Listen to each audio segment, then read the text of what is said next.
सुप्रभात राजस्थान, नमस्कार, बहुत बहुत स्वागत है आप सभी का। आप देख रहे हैं न्यूज 18 राजस्थान। आप सबके साथ मैं हूं प्रियंका राय और बुलेटिन की शुरुआत बड़ी खबर के साथ करेंगे। जयपुर से ये बड़ी खबर है, राइट टू हेल्थ बिल का विरोध जारी है। स्टेट ज्वाइंट एक्शन कमेटी ने बंद का ऐलान किया है। आज से चिकित्सा संस्थान बंद रहेंगे। आज से लेकर कल तक सभी चिकित्सा संस्थान बंद रहेंगे। डॉक्टर्स का राजधानी जयपुर में प्रदर्शन भी देखने को मिल रहा है। इंडियन फार्मासिस्ट एसोसिएशन ने भी बंद को अपना समर्थन दिया है। तो राइट टू हेल्थ बिल को लेकर विरोध किया जा रहा है और इसे लेकर आज चिकित्सा संस्थान बंद रहने वाले हैं। आज से लेकर कल तक के लिए ये बंद का ऐलान किया गया है और इसे लेकर मरीजों को भी खासी परेशानियां हो सकती हैं। सहयोगी सौरभ इस वक्त हमारे साथ जुड़ चुके हैं। सौरभ, बंद का ऐलान किया गया है, कितना असर देखने को मिल रहा है? जी बिल्कुल, देखिए मैं आपको बता दूं कि आज प्रवर समिति की बैठक होनी है और इस प्रवर समिति की बैठक में डॉक्टर्स का पक्ष जो है वो जाना जाएगा, लेकिन डॉक्टर्स जो है वो पूरी तरह से राइट टू हेल्थ के बिल के खिलाफ जो है वो उतर आए हैं और वो एक भी वो चाहते ही नहीं है कि राइट टू हेल्थ बिल जो है वो लाया जाए। इसलिए आज सुबह 8 बजे से जो है वो बंद शुरू होगा। तमाम चिकित्सा संस्थान जो है वो इमरजेंसी समय जो है वो बंद रहेंगे। किसी प्रकार का काम जो है वो आज नहीं होगा। और इनके साथ ही अरीजा जो सेवारत चिकित्सक है उन्होंने भी समर्थन दिया और वो भी 2 घंटे कार्य बहिष्कार जो है वो करेंगे। पेन डाउन जो है वो उनके द्वारा किया जाएगा। साथ ही मेडिकल टीचर्स एसोसिएशन ने भी 2 घंटे का जो है वो कार्य बहिष्कार पेन डाउन की घोषणा जो है वो की। तो सरकारी स्तर पर भी 2 घंटे कम से कम जो है वो पेन डाउन जो है वो किया जाएगा। तो मरीजों की दिक्कतें जो है वो बढ़ना लाजमी है। बिल्कुल, निश्चित तौर पर सौरभ, लोगों की मुश्किलें यहाँ पर बढ़ने वाली हैं, लेकिन विरोध किस बात को लेकर है? दिक्कत क्या है राइट टू हेल्थ बिल में? क्या कह रहे हैं ये सभी? देखिए, पहले अलग अलग बातें जो है वो सामने आई थी कि कोई कह रहा था कि राइट टू हेल्थ बिल की परिभाषा जो है वो स्पष्ट नहीं है। कोई कह रहा था कि इसके भुगतान कौन करेगा। साथ ही कमेटियों को लेकर भी विरोध था। लेकिन अब जो बात सामने रही, ये पूरी तरह से राइट टू हेल्थ बिल के खिलाफ उतर गए हैं और वे चाहते ही नहीं है कि राइट टू हेल्थ बिल जो है वो पास किया जाए और डॉक्टर्स को परेशान न किया जाए। इस प्रकार की बात जो है वो तमाम डॉक्टर्स द्वारा की जा रही है। लेकिन सौरभ, ये बिल तो मरीजों की सुविधा के लिए है, इसमें डॉक्टर्स को दिक्कत क्या आ रही है? देखिए, डॉक्टर्स की ये दिक्कत है कि इमरजेंसी की परिभाषा अब तक सरकार ने स्पष्ट नहीं की है।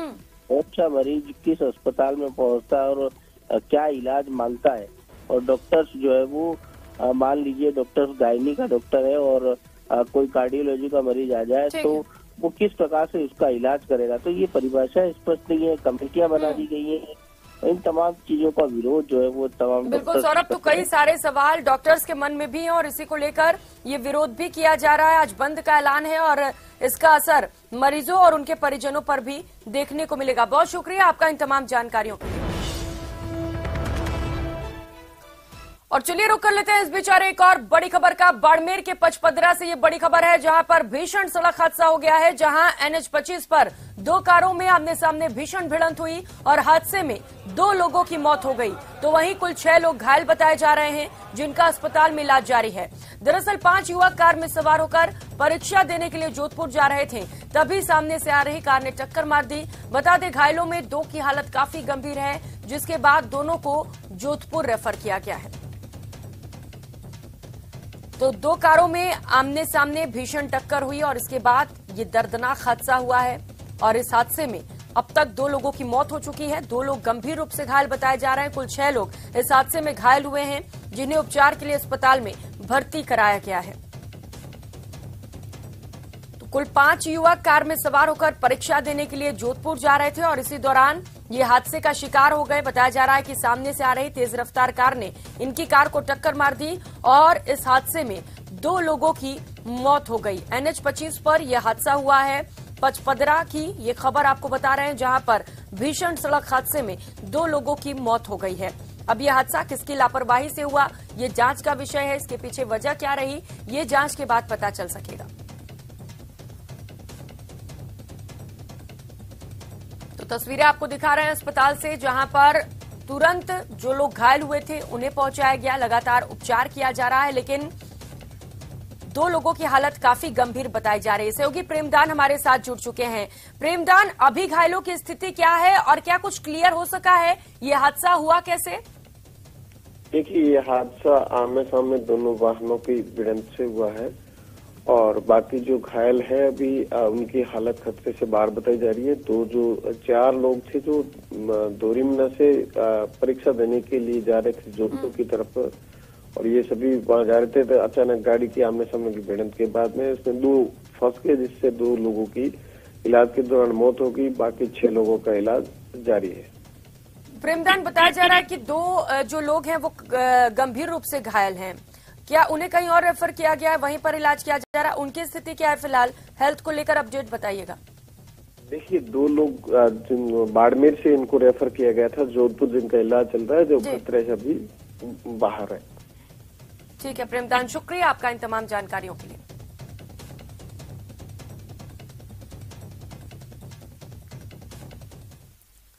और चलिए रुक कर लेते हैं इस बीच एक और बड़ी खबर का। कोटा से ये बड़ी खबर सामने आ रही है। अपेक्षा ग्रुप महाठगी मामले को लेकर इस वक्त का बड़ा अपडेट आपको बता दें। मामले में आरोपी को कोर्ट में पेश किया जाएगा। आरोपी डायरेक्टर लोकेश नागर को कल गिरफ्तार किया गया था और मामले में अब तक 24 लोगों की गिरफ्तारी हो चुकी है। मामले में मुकदमों की संख्या 115 तक पहुंच चुकी है। तो वहीं तकरीबन 2500 लोगों के साथ चिट फंड कंपनी ने ये ठगी की थी। 2500 लोगों के साथ ठगी की गई और करीब 200 करोड़ की ठगी की वारदात को अंजाम दिया गया। तो अपेक्षा ग्रुप महाठगी मामले को लेकर इस वक्त का ये बड़ा अपडेट बता रहे हैं। चर्चाओं का विषय रहा हमेशा से, क्योंकि एक बड़े पैमाने पर ठगी की वारदात को अंजाम दिया गया था।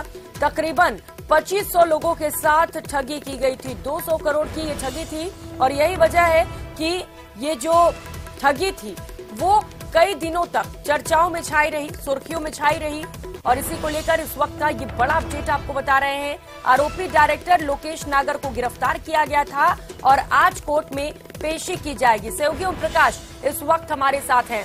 ओम प्रकाश, आज कोर्ट में पेशी की जानी है, कब तक ये पेशी होगी और कितने दिन के लिए रिमांड की डिमांड की जा सकती है? देखिए, दोपहर तक इनको कड़ी सुरक्षा के बीच कोर्ट में पेश किया जा रहा है और रिमांड कितने दिनों का मांगा जा सकता है ये तो दोपहर के बाद ही तस्वीर साफ हो पाएगी। लेकिन ये कहा जा सकता है कि एसआईटी की टीम अब लगातार शिकंजा कसते जा रही है और अब तक 2 दर्जन आरोपियों को गिरफ्तार किया जा चुका। हालांकि एसआईटी की टीम के सामने बड़ी चुनौती है, क्योंकि 50 के करीब इसमें बड़े आरोपी हैं, कई भूमाफिया, कई बड़े चेहरे, कई सरकारी नौकरी वाले, कई जो नामचीन जो व्यक्ति हैं इसमें अभी भी फरार चल रहे हैं और कई लोगों पर 5,000, 2,000 रुपए के इनाम भी घोषित किए जा चुके हैं। हाड़ौती ही नहीं बल्कि प्रदेश के सबसे जो चर्चित बहुचर्चित जो ठगी के मामले हैं उन मामलों में ये शामिल है और 200 करोड़ रुपए की ये मां ठगी के मामले में फिलहाल ये कहा जा सकता है कि एक और आरोपी को है जो गिरफ्तार करने में सफलता हासिल की है। ये 2,000 रुपए का इनामी आरोपी जो डायरेक्टर रहा था लोकेश नागर, इसको 12 से गिरफ्तार करने में सफलता हासिल की है। 12 और हाड़ौती के अलग अलग इलाकों में जो है लंबे समय से फरारी काट रहा था और एसआईटी की टीम को सूचना मिलने के बाद, मुखबिर से सूचना मिलने के बाद इसको गिरफ्तार करने में सफलता हासिल की। हालांकि अब इनको दोपहर बाद में कोर्ट में पेश कर रिमांड पर लिया जा सकता है। रिमांड के बाद कई और चौंकाने वाले खुलासे हो सकते हैं। हालांकि इसे एक बड़ी सफलता पुलिस के लिए कह सकते हैं, क्योंकि वो बड़ा नाम है। डायरेक्टर की गिरफ्तारी हुई है तो निश्चित तौर पर कुछ और बड़े नाम भी शामिल जो हैं वो सामने आ सकते हैं और कई और गिरफ्तारियां भी हो सकती हैं। बहुत शुक्रिया ओम प्रकाश आपका इन तमाम जानकारियों के लिए।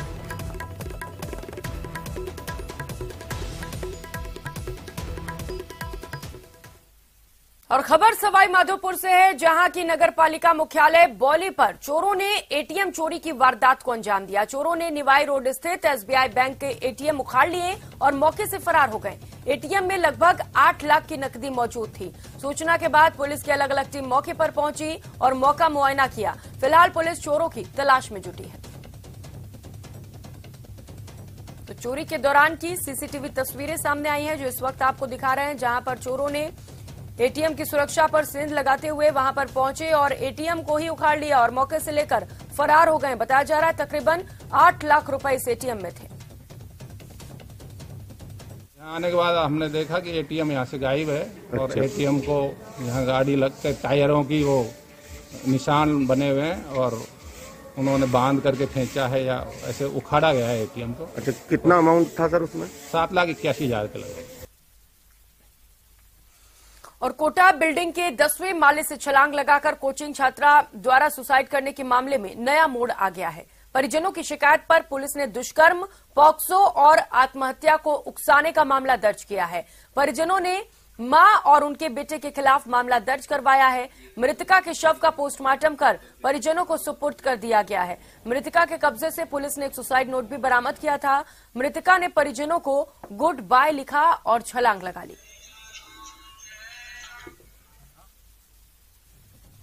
परिजन आए हैं और उन्होंने परिजन ने एक डायरी दिया जिसके आधार पर मुकदमा दर्ज कर लिया गया है, जिसमें इन्होंने आरोप लगाया गलत काम बच्चे के साथ हुआ और साथ में प्रेशराइज किया गया जिस वजह से बच्चे की मृत्यु होना बताया। किन किन धाराओं में इसमें प्रकरण दर्ज किया? 376 है एंड इसमें 376 दर्ज किया, इसके आधार पर हमें इसमें अनुसंधान कर रहे हैं। मेडिकल बोर्ड से इसका पोस्टमार्टम कराया जा रहा है। और रुक करेंगे अगली खबर का। उदयपुर में कालाजी गोराजी के पीएनबी बैंक में लॉकर में रखे नोटों में दीमक लगने से बैंक में हंगामा खड़ा हो गया। एक ग्राहक जब लॉकर में रखे अपने पैसे लेने पहुंचा तो नोटों में दीमक लगी मिली। लॉकर में तकरीबन 2,15,000 रुपए नकद थे, जिसमें दीमक लगने से सारे नोट खराब हो गए। ऐसे में जब इस बात की जानकारी ग्राहक ने बैंक को दी तो बैंक ने एक बार तो इसमें हाथ खड़े कर दिए और पल्ला झाड़ दिया, लेकिन जब पीड़ित ग्राहक और उसके साथी ने हंगामा किया तो बैंक नोट बदलने का आश्वासन देता रहा। दोपहर बाद बैंक ने सारे नोट बदलकर ग्राहक को लौटा दिए।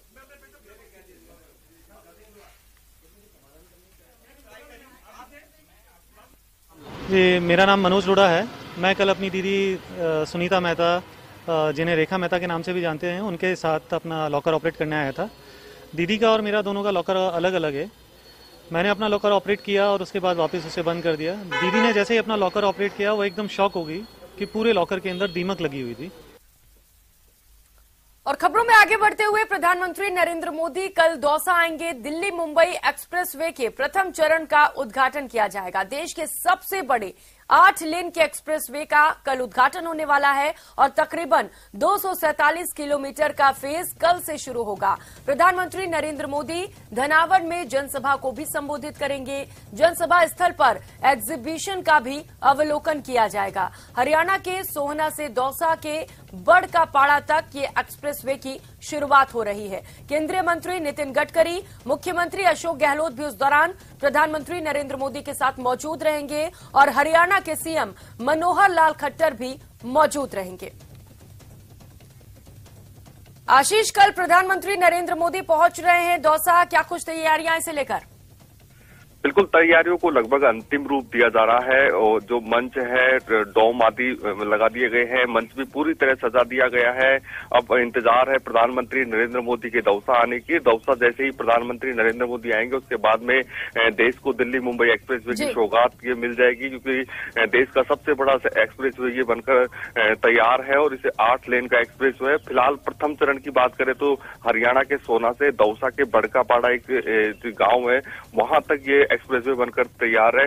247 किलोमीटर का एक्सप्रेसवे है। केवल 2 घंटे में जयपुर से दिल्ली जाया जा सकेगा। ये सबसे खास बात इसकी रहेगी। 8 लेन का एक्सप्रेसवे है और भविष्य में इसे 12 लेन का करने का प्रस्तावित है। जो कार्यक्रम को देखते हुए पहले प्रधानमंत्री नरेंद्र मोदी एक्सप्रेसवे का अवलोकन करने वाले थे और उनके हेलीपैड एक्सप्रेसवे पर उतरते, लेकिन कल ही इसमें संशोधन हुआ है और धनावड़ रेस्ट एरिया में ही प्रधानमंत्री नरेंद्र मोदी के हेलीकॉप्टर उतरेंगे और उसके बाद में वो धनावड़ रेस्ट एरिया में जनसभा को संबोधित करेंगे। साथ ही एक एग्जीबिशन का अवलोकन करेंगे। एग्जीबिशन में जो दिल्ली मुंबई एक्सप्रेसवे है उसको एग्जीबिशन के जरिए दर्शाया गया है कि क्या क्या इसकी खूबियां हैं। उस एग्जीबिशन का प्रधानमंत्री नरेंद्र मोदी अवलोकन करेंगे जो जनसभा स्थल के पास में ही बनाई गई है और उसके बाद में जनसभा को संबोधित करेंगे। इधर भीड़ की बात करें तो करीब 2 लाख लोगों को इस जनसभा में शामिल करने का दावा किया जा रहा है। भाजपा के जो छोटे से छोटे नेता से लेकर बड़े से बड़े नेता इसमें जुटे हुए हैं। राजस्थान की पूरी बीजेपी बीजेपी इस कार्यक्रम को सफल बनाने की तैयारी कर रही है। गांव-गांव पीले चावल बांटे जा रहे हैं। आसपास के करीब 50 गांवों की बात करें तो यहाँ जबरदस्त उत्साह देखने को मिल रहा है। लोगों में काफी उत्साह है कि प्रधानमंत्री नरेंद्र मोदी आ रहे हैं और क्योंकि आर्थिक पथ साबित होगा देश, क्योंकि राजस्थान सहित अन्य राज्यों से होकर भी गुजरेगा तो निश्चित रूप से आर्थिक विकास होगा। ऐसे में लोगों को काफी दिनों से इंतजार था। 2019 में इसका शिलान्यास हुआ था, अब ये इसका उद्घाटन हो रहा है। ऐसे में लोगों का इंतजार अब खत्म होने वाला है, केवल एक दिन शेष है। कल से यहाँ पर वाहन सरपट दौड़ने लगेंगे और इसी का इंतजार लोगों को खत्म होगा। ऐसे में लोग काफी तैयारियां कर रहे हैं और कल जनसभा में भारी भीड़ उमड़ने की संभावना है। दिल्ली मुंबई एक्सप्रेसवे का उद्घाटन कर प्रधानमंत्री नरेंद्र मोदी पूरे देशवासियों को एक बड़ी सौगात देने वाली है और कई सारी खूबियां इस एक्सप्रेसवे में बताई जा रही है। बहुत शुक्रिया आपका इन तमाम जानकारियों के लिए।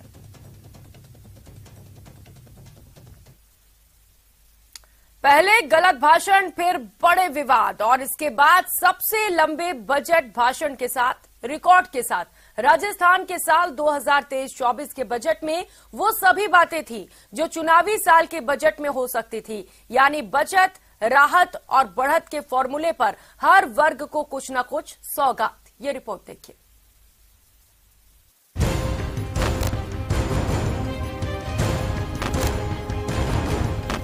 एरर से एक पेज लग गया था, उसी वक्त मैंने सॉरी फील किया जब मैं रोका अपनी स्पीच। बजट का शुरुआती सत्र विपक्ष के नाम रहा, जब सीएम की एक गलती ने विपक्ष को हमलावर होने का मौका दिया। लेकिन 2 बार सदन के स्थगन के बाद तीसरी बार शुरू हुई कार्यवाही में जब सीएम गहलोत ने बजट भाषण पढ़ना शुरू किया तो आम आदमी पर राहत की सौगात बरसी। जिनको उज्ज्वला योजना के अंतर्गत प्रधानमंत्री जी की घोषणा के अनुरूप एलपीजी सिलेंडर मिले थे पर वो खरीद नहीं पा रहे, तो मैंने उचित समझा कि मैं इस महंगाई को कम कैसे करूं। इन लगभग 76 लाख परिवारों को आगामी वर्ष से एलपीजी गैस सिलेंडर 500 रुपए में उपलब्ध कराए जाने की घोषणा करता हूं। 100 यूनिट प्रति माह का आता है बिजली।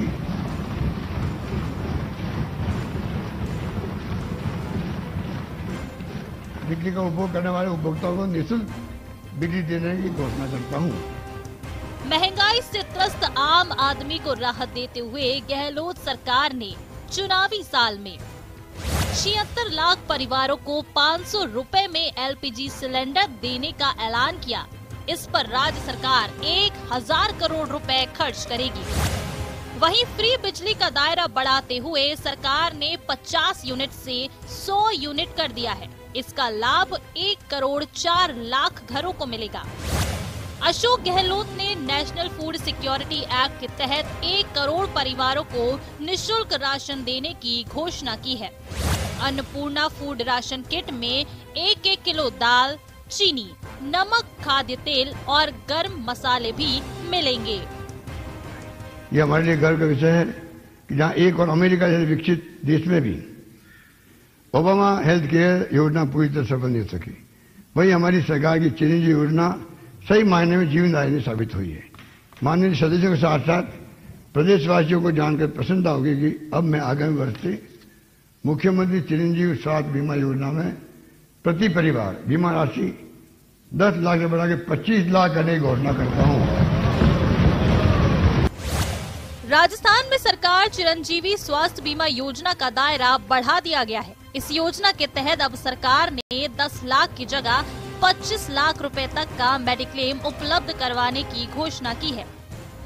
इसके साथ ही सरकार ने ईडब्ल्यूएस परिवारों का चिरंजीवी स्वास्थ्य बीमा प्रीमियम भी फ्री करने की घोषणा की है। इसके साथ ही चिरंजीवी दुर्घटना योजना के तहत क्लेम राशि को 5 लाख से बढ़ाकर 10 लाख रुपए करने की घोषणा की है। ये जो 25 दिवस प्रति वर्ष की रोजगार गारंटी तथा वृद्ध, दिव्यांग, एकल महिला होने की स्थिति में न्यूनतम 1000 रुपए महीने की पेंशन प्राप्त हो सकेगी। इस हेतु आगामी वर्ष 2500 करोड़ रुपए का अतिरिक्त प्रावधान किया जाएगा।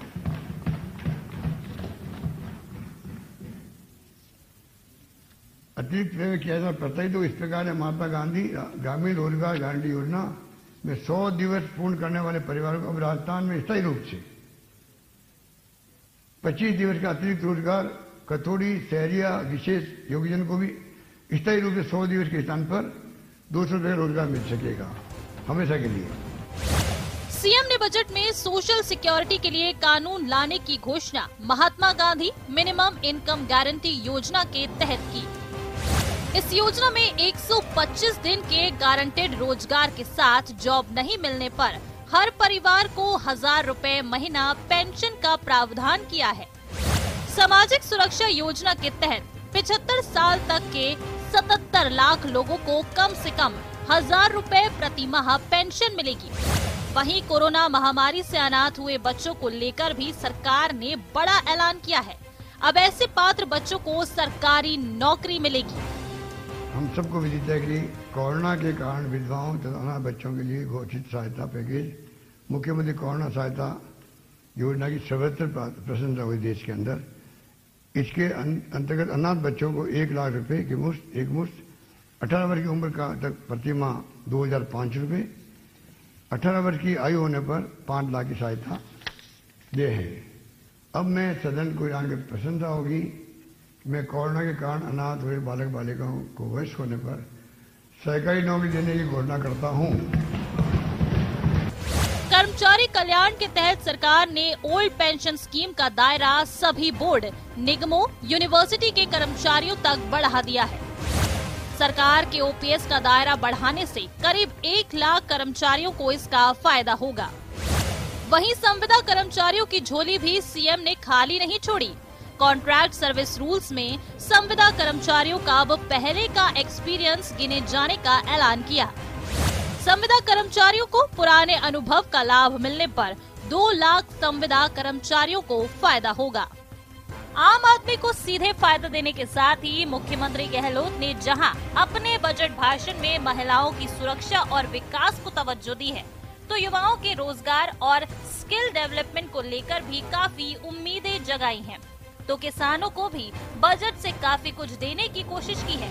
हालांकि बजट में सबसे ज्यादा उम्मीदें नए जिलों की घोषणा की थी, लेकिन गहलोत ने साफ कर दिया है कि राम लुभाया कमेटी की रिपोर्ट आने के बाद उस पर विचार करेंगे, यानी उम्मीदें आगे भी बाकी रहेंगी। Bureau report, news 18 network. और खबर राजसमंद के नाथद्वारा से है, जहां हिमाचल उपेंद्र मूर्ति पूजक महिला मंडल ने खिलौना बैंक की स्थापना की, जिसे देख कुपोषण उपचार वार्ड में भर्ती बच्चों के चेहरों पर खुशी छा गई। महिला मंडल की अध्यक्षा हेमा सुराना के मुताबिक अस्पताल में भर्ती बच्चों की स्थिति देखकर उन्हें ये महसूस हुआ कि यहाँ खिलौना बैंक की सख्त आवश्यकता है। खिलौना बैंक के स्थापना कार्यक्रम में एएमटीसी वार्ड के अटेंडेंट और डॉक्टर सहित महिला मंडल के सदस्यों ने शिरकत की और इस कार्य के लिए सम्मानित किया। बच्चों की कंडीशन और ये देख के अपन के बच्चे जैसे खेल कूद पाते हैं होते, तो ये इच्छा होती कि जैसे अपने बच्चे खेल रहे हैं तो ये बच्चे क्यों नहीं खेल सके। तो इन्हीं बच्चों को अनुकंपा दान की इनकी स्थिति देख के, सिचुएशन देख के ये मोटिवेट हुए हैं। तो ये जो आपने दिए हैं उसके बाद और भी आप यहाँ डोनेट करेंगे कि कैसे क्या रहेगा सुविधा अनुसार? आगे इसी को और विस्तृत रूप में करने की हमारा पूरा मंडल सोच रहा है, इसको एक बड़े रूप में लेकर, ताकि सब बच्चों को हर सुविधा और हर फैसिलिटी मिले। हमारा मंडल ये चाहता है। इस बुलेटिन में फिलहाल इतना ही। खबरों का सिलसिला जारी है, आप देखते रहिए न्यूज़ 18 राजस्थान। नमस्कार।